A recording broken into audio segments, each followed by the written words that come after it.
Hello.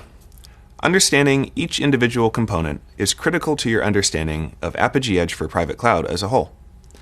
In this lesson, we will focus on building that understanding. Over the next few minutes, we will be covering Apigee Edge capabilities, how each component fits into the platform, and details about the underlying technology stack. Apigee Edge has three core functional areas: API services, developer services, and analytics services. On the diagram, Apigee capabilities are shown in blue. Open source capabilities are green. Items in gray represent customer-specific infrastructure and API clients. Apigee capabilities such as Gateway and Analytics rely on underlying open source infrastructure to support the storage and replication of data. The Gateway sits on the critical path. Components included in this capability represent the runtime for APIs deployed on Apigee. Apigee Edge is horizontally scalable. For most scenarios, adding capacity to handle more API calls is as simple as adding additional gateways. At some point, scaling the gateway horizontally may require scaling the supporting infrastructure to handle the additional data being generated by the system.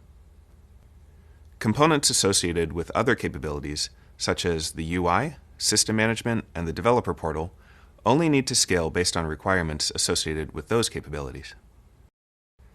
Horizontal scalability applies to capabilities within the region as well as across regions. By design, Apigee Edge is active-active. By that, we mean there is continuous, eventually consistent data replication across data stores located in all regions. There are two regions in this diagram. API traffic is channeled to one or both regions based on customer preferences. That is usually handled by a global load balancer or DNS resolution. Regions are independent of each other. API calls and runtime execution have affinity with the region in which they arrive. Once an API call arrives at a gateway, it will stay in the region where the gateway is located. Take a moment to internalize the concepts discussed so far, as they are key to your understanding of the Apigee Edge architecture. As we discuss this diagram, think about the blue and green boxes as services or components. For now, we will focus on the components' responsibilities.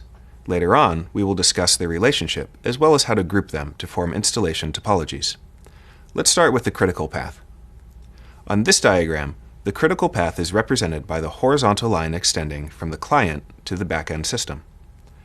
The first component on the critical path is the router. The router is responsible for exposing virtual hosts and load balancing incoming requests. The message processor represents the runtime container for APIs executed on Apigee. API calls executing on the message processors may perform one or more calls to back-end systems. All calls to back-end systems on Apigee are originated by message processors. Some APIs generate runtime data that needs to be stored within Apigee.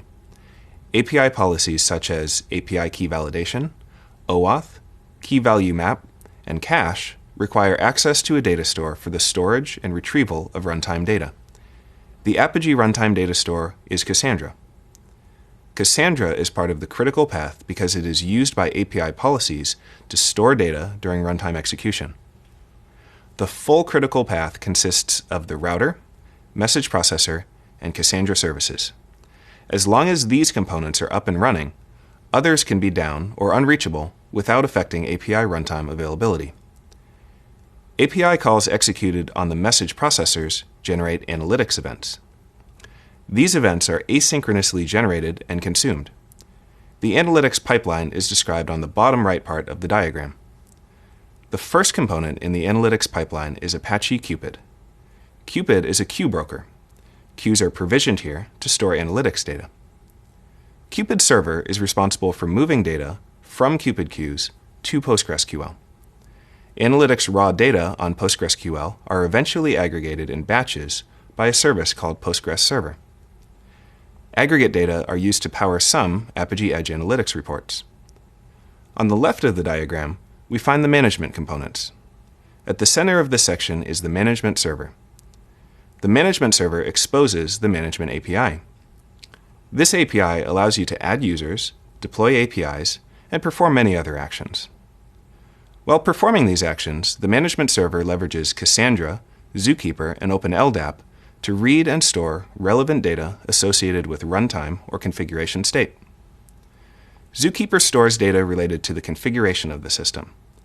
The wiring information between components and configuration state are stored in Zookeeper.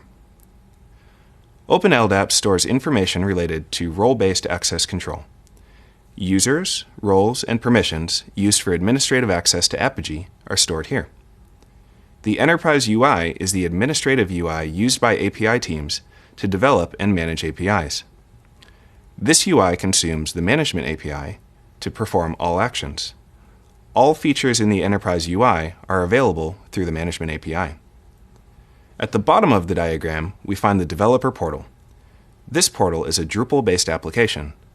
Drupal uses PostgreSQL to store data about user accounts, sessions, and modules. Take some time to review the component diagram in detail. Your understanding of how Apigee Edge components function and relate to each other is key to your understanding and management of the platform. For more information on this topic, refer to our documentation.